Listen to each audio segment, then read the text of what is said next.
The phone call happened on a Tuesday evening in November when most people were settling in for dinner. But Antonio Mendez, a 73-year-old retired construction worker, was sitting alone in his small apartment in Lisbon, staring at a photograph of his late wife Carmen, who had passed away 8 months earlier after 47 years of marriage, leaving him in a silence so profound that some days he forgot what his own voice sounded like, because there was nobody left to talk to. And the loneliness had become so overwhelming that he had started talking to her picture, just to hear words spoken aloud in the empty rooms that still smelled faintly of her perfume and echoed with memories of her laughter. Antonio had been a lifelong football fan, and specifically a devoted follower of Ronaldo, since his early days at Sporting Lisbon. But more than that,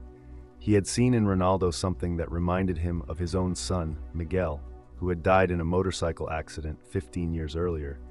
and whose dreams of becoming a professional footballer had ended when he was just 19 years old.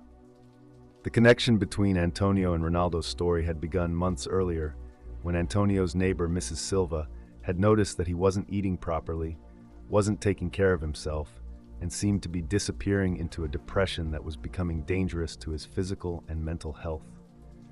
Mrs. Silva, who had known Antonio and Carmen for over 20 years, decided to write a letter, not expecting anything to come of it, but feeling like she had to try something to help her neighbor, who had been such a kind presence in their building for decades, helping elderly residents with repairs, bringing groceries to sick neighbors, and always ready with a smile or a helping hand, but who now seemed to be fading away from grief and isolation. The letter she wrote was simple and honest, explaining that Antonio was a widower who had lost not only his wife, but years earlier his son, who had dreamed of playing football like his hero Ronaldo,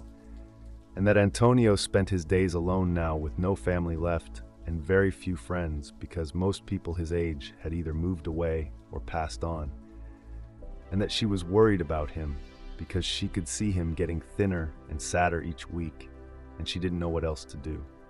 She sent the letter to Ronaldo's management company, not really believing anything would come of it, but hoping that maybe someone in his organization might have a heart and could find a small way to brighten an old man's day,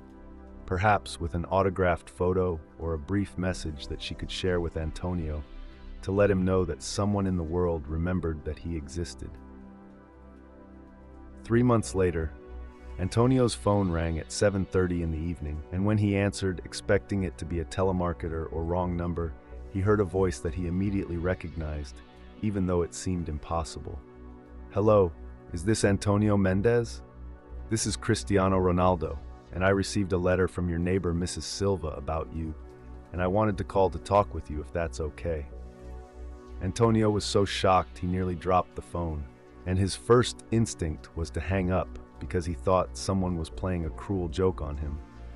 But something in the voice, the sincerity and gentleness, made him stay on the line. And when Ronaldo began talking about specific details from Mrs. Silva's letter, details that only she would know, Antonio realized this was really happening, that somehow the most famous footballer in the world had taken time from his incredibly busy schedule to call an unknown old man in Lisbon. Ronaldo explained that he had been thinking about Antonio's story for weeks since receiving the letter, and that he wanted Antonio to know that he wasn't forgotten, that his life mattered, and that the loss of his son Miguel was something that Ronaldo felt deeply because he himself was a father and couldn't imagine that kind of pain. They talked for over 2 hours that first evening, with Ronaldo asking about Antonio's life, his work, his memories of Carmen and Miguel, and what his days were like now. And Antonio, who hadn't had a real conversation with anyone in months, found himself opening up to this stranger who somehow felt like family, telling stories about how he and Carmen had met at a dance when they were teenagers, how Miguel had practiced football in their tiny backyard until the neighbors complained about the noise, how Carmen had supported their son's dreams even when money was tight, and how proud she had been when Miguel made it onto his school's team, even though his life was cut short before he could pursue his professional ambitions. Ronaldo listened without interrupting, asking thoughtful questions that showed he was genuinely interested, not just being polite. And when Antonio mentioned that he still had Miguel's football gear in a closet because he couldn't bear to give it away, Ronaldo said he understood completely, and that keeping those memories close was a way of honoring his son's spirit and dreams. The conversation that night was just the beginning, because Ronaldo called again the following week,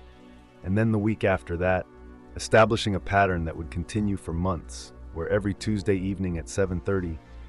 Antonio's phone would ring, and he would spend an hour or two talking with Ronaldo about everything from football to family to philosophy about life and loss and finding meaning in the midst of grief.